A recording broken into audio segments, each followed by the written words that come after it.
11 de la mañana con 47 minutos en todo el país. La pandemia quedó atrás, ¿verdad? La pandemia de COVID-19, más allá de que el virus sigue entre nosotros, de que siguen suministrándose dosis de vacuna anti-COVID-19. Pero bueno, fue un momento de nuestro país y del mundo que será inolvidable para quienes lo vivimos. Y hubo determinadas figuras, determinadas personas profesionales que eran la referencia, quienes nos brindaban información a diario, quienes nos llevaban calma, nos daban tranquilidad, nos daban certeza. Y aquí en la mañana del 11 tuvimos posibilidad de hablar con varios de ellos, integrantes del GACH o no, porque hay muchos profesionales que están por fuera del GACH y que tienen la misma seriedad, el mismo compromiso a la hora de abordar lo que fue la pandemia de COVID-19. Es el caso del doctor Eduardo Savio, con quien hablamos muchas veces durante los largos meses de pandemia y que, bueno, hoy tenemos la posibilidad de, con otra realidad, recibirlo aquí en el estudio. Doctor, ¿cómo le va? Bienvenido. ¿Qué tal? Un gusto estar con ustedes. Muchas gracias. Bueno, usted como médico infectólogo, docente, especialista en medicina interna y en enfermedades infecciosas, más allá de que vamos a tocar el tema COVID, pero queremos hablar del tema de la tuberculosis, que es algo anterior al COVID-19 y que todavía está entre nosotros y están habiendo como demasiados casos de tuberculosis. ¿Qué está pasando? Claro, la tuberculosis es una muy antigua enfermedad infecciosa transmisible de muy larga data, instalada en todo el mundo, como todos sabemos, que lo produce una micobacteria que afecta básicamente el pulmón, pero que también puede afectar pleura, cerebro, riñones, ganglios, en fin, y que tiene un tratamiento. Uruguay tiene una enorme experiencia en tratamiento, seguimiento de los pacientes, acompañamiento y diagnóstico. Simplemente que la enfermedad sigue estando presente y por momentos tiende a aumentar. Cuando uno mira lo que pasa en Uruguay, en realidad no es que tienda a aumentar tanto en la población general, sino que hay algunos grupos, digamos, entre comillas, más vulnerables, como pueden ser las personas viviendo con VIH, por su déficit inmune, y en segundo término, la población carcelaria. En cárceles se dan todas las condiciones como para la transmisión de esta enfermedad que es por vía aérea. Y allí hay hacinamiento, mucha gente en poco espacio, muchas veces condiciones no óptimas de ventilación. Entonces se va dando el problema que la gente enferma adquieren tuberculosis y con el recambio rápido salen a la sociedad y lo van dispersando por la sociedad también. Son los dos grupos, digamos, donde hay mayor presencia de esta enfermedad, que es, le insisto, curable con tratamiento, ¿verdad? ¿Cuáles son las causas de la tuberculosis? Si bien data de mucho tiempo Sí, atrás, sí. usted hablaba de una infección que afecta al Claro, pulmón. es una micobacteria tuberculosis, es una de las tantas micobacterias que hay, que se transmite de una persona a otra por vía aérea. Cuando usted habla, tose, canta, ahí puede enviar al aire y es por contacto estrecho, por cercanía. A la distancia que usted y yo estamos, si estamos 4 horas juntos por día, es una condición para hacer contacto y que uno de los dos se enferme si el otro lo pasa, ¿verdad? Yo respiro lo que recibo. Me hace acordar a cuando hablamos del COVID también, ¿no? Sí, De la famosa distancia social. sí, está distinta, pero es así. Es cuestión de Bueno, metros. pero es la transmisión aérea. El COVID era más cercano aún. Esto es un poco más lejano, con 4 metros alcanza. Ahora, ¿cuántas cosas quedó en evidencia con la incidencia de las enfermedades respiratorias? ¿Cuántas cosas evitamos con el uso del tapaboca? Sí, en estos aprendizajes que todos tuvimos o deberíamos sacar de la pandemia, se vieron dos cosas muy importantes, que las dos estrategias que más sirvieron para contener la pandemia es, en primer lugar, el uso de vacunas y, en segundo lugar, el distanciamiento social en lo que hace más específicamente al uso de tapabocas. Usted con tapabocas previene muchas cosas transmisibles. En plena pandemia íbamos todos los días a trabajar, invierno, cuando fuese, nunca nos agarramos nada respiratorio. Y ahí nos dimos cuenta de la importancia del tapabocas.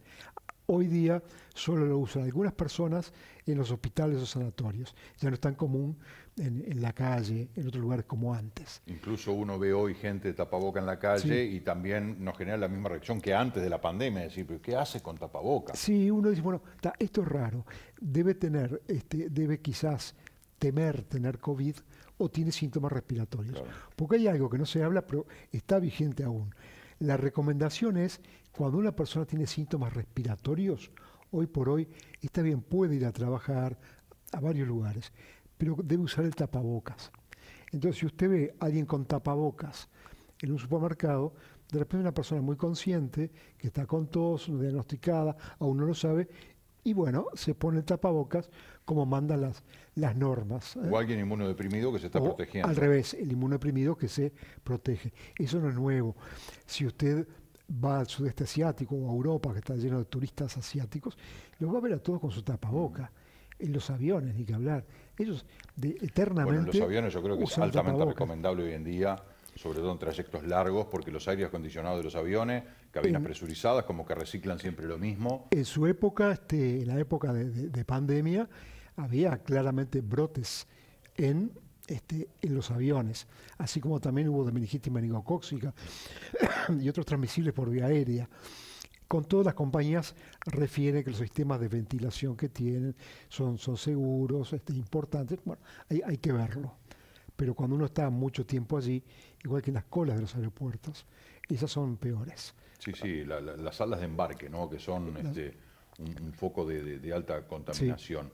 ¿Cómo se puede prevenir la tuberculosis, doctor? Bueno, de inicio, como nos pasa a todos en todo el mundo y en Uruguay también, recibiendo ya al nacer la vacuna BCG. Luego, con el tiempo, uno igual puede infectar por un motivo u otro. Entonces lo importante es, por ejemplo, un concepto muy básico. Si una persona tiene tos sin ninguna causa que lo explique por 14 días o más, tiene que pensar la posibilidad de tuberculosis. Ir al médico para hacer los exámenes. Si alguien tiene tuberculosis y es contacto de otra persona, ahí hay que estudiar al grupo S para hacer diagnóstico y tratarlos. Bueno, ¿y qué es un contacto? Justamente las personas que, una de dos, los que cohabitan en la misma vivienda o las personas que comparten hasta 4 horas por día con otra, por razones laborales o como quiera usted llamar. En ese caso, diagnosticado el paciente, se estudia el contacto, bien sencillo, una placa de tórax, un PPD, etcétera, y se define si hay o no una infección allí latente a tratar. Si la hay, se trata para que no avance y esa persona no enferme más después. Y si está con infección aguda, bueno, se la trata como tal. Ahora, 14 días hay que esperar, o sea, no puede llamar la atención antes. No, o sea, porque esto puede ser como muy lento, ¿verdad? Una persona empieza a toser, cuando quiere acordar, hace 2 semanas que está tosiendo y no reparó mucho de repente. Bueno, pasados los 14 días, si usted ve que sigue tosiendo, consulte, no cuesta nada. De repente son 9 causas diferentes y no tuberculosis, pero hay que hacerlo porque importa llegar a la causa, cualquiera sea esta, ¿verdad? Claro. Ahora, ¿por qué está habiendo aumento de casos? Básicamente porque, como yo le decía, hay grupos que enferman más, que transmiten más y todos convivimos en la comunidad. Y también hay la sociedad vive más años pero no vive mejor. Las condiciones de inmunodepresión van aumentando, básicamente a veces por fármacos. Hay mucha enfermedad autoinmune, hay muchos tratamientos biológicos imprescindibles para las personas, pero que van cercenando un poco la inmunidad celular o de otro tipo, y eso favorece infecciones transmisibles como tuberculosis o de otro tipo. O sea que a veces los tratamientos beneficiosos de algunas enfermedades traen de la mano una inmunodepresión subyacente que induce a la presencia de otras. Ahora, claramente el COVID-19 dejó al mundo en alerta en cuanto a lo que son los virus respiratorios que pueden surgir de la nada, porque lo del COVID-19 surgió en China en el verano del 20 y nosotros acá lo mirábamos por televisión de lo que estaba pasando en Europa, que arrasaba hasta que nos pegó y bueno, colapsó el mundo. Pasó eso de alguna manera, entre comillas, y aparecieron otros virus respiratorios. Apareció la viruela del mono, apareció el HMPV. Dicen, bueno, un nuevo virus en China pone en alerta al mundo y a los sistemas de salud. Y la gente otra vez se paraliza y dice, no, otra vez arroz, no. Claro, pero eso fue un mal manejo que es importante analizar. A ver. Algún medio internacional tomó la palabra del metaneumovirus humano, pone nuevo virus en China causando epidemia. No es nuevo. Punto 1, no es nuevo, se diagnosticó en 1958. Y luego se distribuyó por todo el mundo y existe en Uruguay. Cuando el ministerio hace el seguimiento de los virus, Hay muy poco, pero identifican metapneumovirus, punto. Y además ponen causando epidemia en China. Finalmente no era una epidemia, era un brote extenso en China que no colapsó el sistema, que no impactó mayormente. Fue más el asunto mediático que la realidad. Y la prueba está en que en la comunidad científica nunca estuvimos hablando de eso en estas últimas semanas. Se manejaba todo en redes sociales, en videitos de WhatsApp, yo qué sé, en las cosas que la gente se maneja hoy malamente, ¿no? Pero es cierto, han aparecido nuevos virus. También es cierto que ahora se hace mejor la vigilancia epidemiológica de virus respiratorios y otras patologías, se diagnostica más de lo que hay y se están en una posición mucho mejor para anticiparse a cosas que pueden pasar. Cuando el COVID-19 todos estábamos con el tema de la vacuna, a ver, el país que la traiga primero va a ser el que se va a salvar, y estábamos todos con aquella psicosis de a dónde compró Uruguay, cuánto demora la entrega, cuándo llega el avión, cuándo empieza a inocular, cuándo abren la agenda. Bueno, toda aquella fiebre que tuvimos en Uruguay y en otros países del mundo.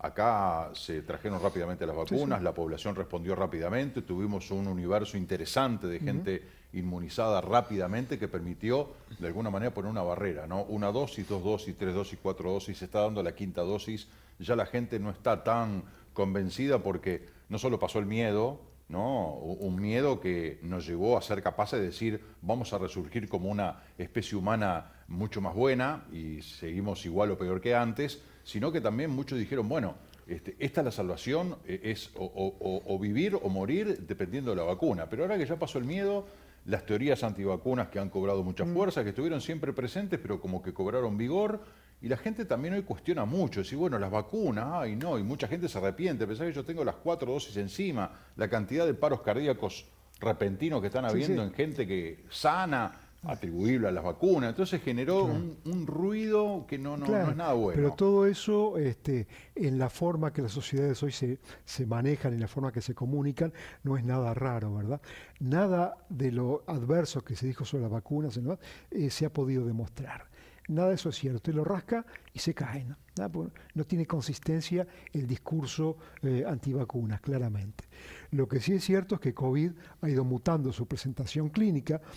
Es una cosa muy mínima hoy día, que no genera mortalidad, no genera gran impacto, un resfrío, un malestar, no más que eso. Entonces ya como que la gente, digamos, le tiene menos miedo, ¿no? De todas maneras, la inmunidad que adquirimos por vacunas va decayendo con el tiempo. Entonces, ahora, hace unas 2 semanas, comenzó en Uruguay la campaña anual de vacunación contra el COVID, que se prolonga hasta agosto de este año.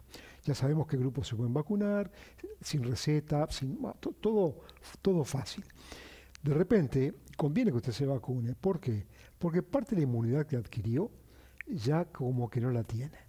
Y en cualquier momento aparece un repunte de la transmisión y más vale que lo agarre usted bien parado y con un nivel de defensas nuevamente constituido y estabilizado. Mal no le va a hacer porque ya lo sabemos. Sabemos que efectos adversos graves hasta ahora no sabemos hay. que no se ha estudiado mucho los efectos secundarios de la vacuna. Los efectos secundarios, desde que se empezó a vacunar, se han estudiado como con todas, ¿no?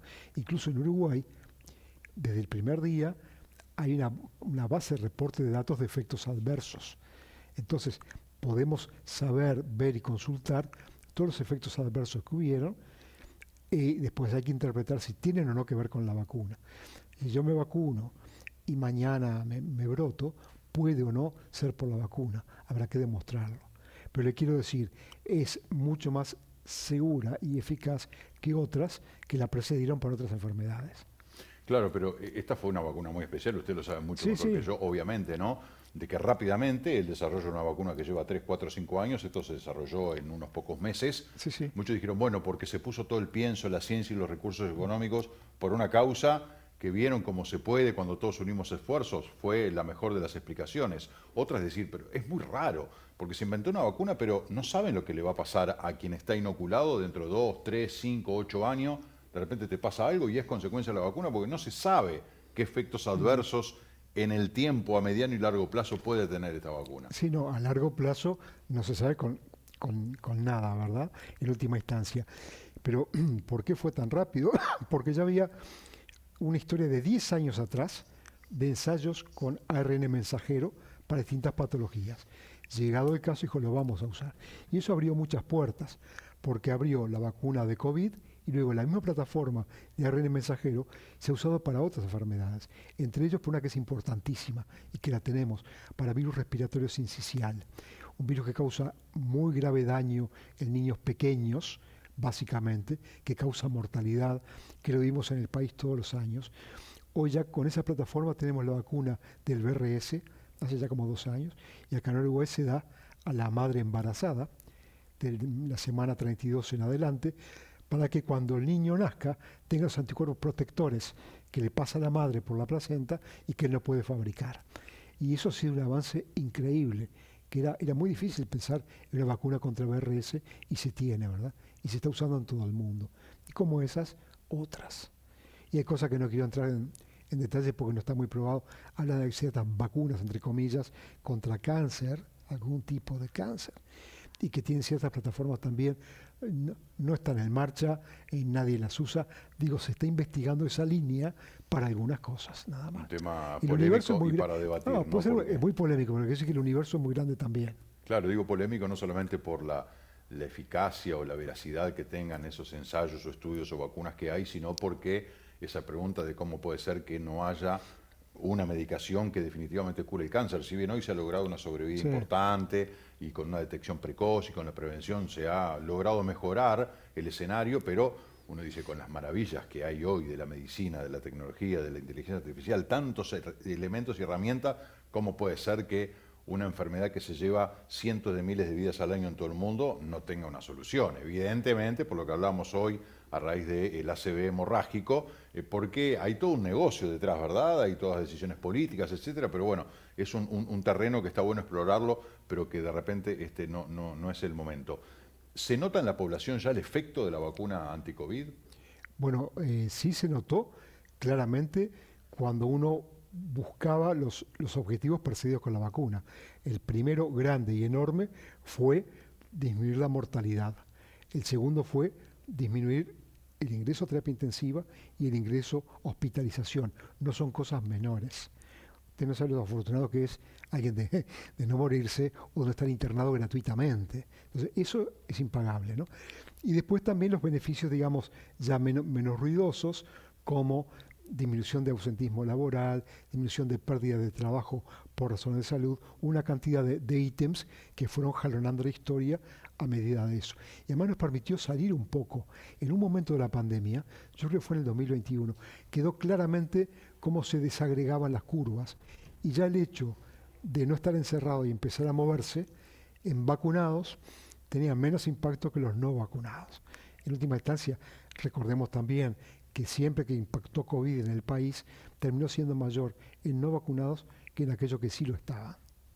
Doctor Savio, me interesa preguntarle sobre 2 temas más en los pocos minutos que quedan. Uno, el tema del dengue, Sí. que es algo que Sí. lo tenemos entre nosotros, ya tenemos casos autóctonos, está claro, pero el tema de la vacuna, que no es para cualquiera la vacuna contra el dengue. No. Es una vacuna, bueno, costó mucho esa vacuna. Ajá. Es una vacuna que por suerte sí cubre los 4 serotipos de dengue, pero es una vacuna virus vivo atenuado, o sea, no todos la pueden recibir. Una embarazada no la puede recibir, un inmunodeprimido tampoco, una persona de más de 60 años no es conveniente, o sea, hay todo un universo de gente que ya de por sí queda excluida, ¿verdad? Y entonces, por otra parte, además, 1000 veces sirve más para prevenir un segundo episodio que un primer episodio. Usted adquiere dengue una vez, tiene inmunidad contra ese serotipo de dengue, pero el año que viene o el otro, en su país o porque viaja como usted quiera, adquiere dengue de nuevo por otro serotipo. Ese puede ser más grave, pero ese es prevenible por la vacuna. El segundo episodio es lo que sigue la gente, que no enferme a alguien por segunda vez. Dengue, en este momento, hoy por hoy, en Uruguay no tenemos nuevamente. Estuvo muy instalado el año pasado, disperso en todo el Uruguay, con predominio en Salto, Paysandú y Montevideo, el resto era más salpicado. Ahora que parecería que empezó el verano y hay un poco más de calor, podría pasar, sí, ¿por qué no? Que nuevamente comience a emerger. Vamos con esto de que sale el sol, llueve y después para y sale el sol. Estamos como el campo orégano ideal. Estamos empezando el verano, me parece, Sí. y ahora se nota el calor. Bueno, puede ser ya que empiece a levantar, pero claro, se pone mucha atención sobre el asunto y la gente sabe lo que está pasando. Bien. Es importante, obviamente, recurrir al prestador de salud, al Sí, médico, sí, sí. consultar. Sí, quién para hacer puede y quién diagnóstico no. rápidamente. Exacto, Sí. exactamente. Y lo otro que le quería preguntar son las ETS o las ITS, enfermedad de transmisión Sí. sexual o infecciones de transmisión sexual, creo que ahora se Sí. denominan así. Sí. ¿Cómo estamos en ese sentido? Porque parecería que no hay toma de conciencia de lo que No, son no. esas enfermedades. Hace muchos años, incluso de hecho hasta prepandemia, uno compara todo con la pandemia, pero Sí. ya en prepandemia había empezado a aumentar mucho la sífilis. La sífilis ha aumentado muchísimo en Uruguay. Y todas Incluso las en ITS, recién nacidos. sí, porque es de transmisión también, a veces, Transmisión, claro. es de transmisión Intrauterina. congénita a veces. Como usted dice, han aumentado muchos tipos de ITS, obviamente, básicamente en población joven, muchas veces como que no ponderan riesgo. Los jóvenes hoy día son gente que nació en la era del SIDA, convivieron con el SIDA, no le tienen miedo a nada, en última instancia. Ni siquiera digo que sea bueno o que sea malo. Son post-SIDA, Digo ¿no? El que SIDA es sean- de la década del 80. Sí, sí, pero quiero decir, hoy un tipo de 40, no le asusta nada ahí para abajo, porque ya lo vivieron todo. Entonces yo creo que a veces en el tipo de vida que la comunidad lleva, con tantas cosas a que atender, se descuidan cosas básicas, ¿no? Como el uso de las medidas de barrera para intentar cortar con las ITS, ¿verdad? Ahora, la pérdida de percepción de riesgos de la juventud no se logra contrarrestar con campañas de prevención o campañas de bien público. Da la sensación que no pasa nada, gana siempre. A mí me parece que de todo lo que yo vi durante años y años de campañas públicas de prevención, nunca fueron muy impactantes. Uno las miraba bien, parecía que el mensaje era bueno, decía, bueno, esto a mí me convence, pero no todo lo convencía. No todo el mundo toma lo que está viendo, paradojalmente, ¿no? Sí, tal cual. Siempre como que atrae más lo que está mal o lo prohibido que lo Sí, que está bien. sí, creo que sí. Y bueno, y así nos va, ¿no? Doctor Sabio, un gusto recibirlo esta mañana aquí en el programa. Bueno, a las horas en cualquier momento nos comunicamos de nuevo. ¿Cómo ¿sí? no? Sí, señor. O sea, Bueno. con mucho gusto y bueno, mientras pueda ser presencial mejor, pero sabemos que las actividades rutinarias del año lo van a tener muy ocupado en Montevideo, pero siempre un gusto recibirlo. Y gracias. Tenemos que ir a la pausa, 12 del mediodía con 9 minutos, ya venimos.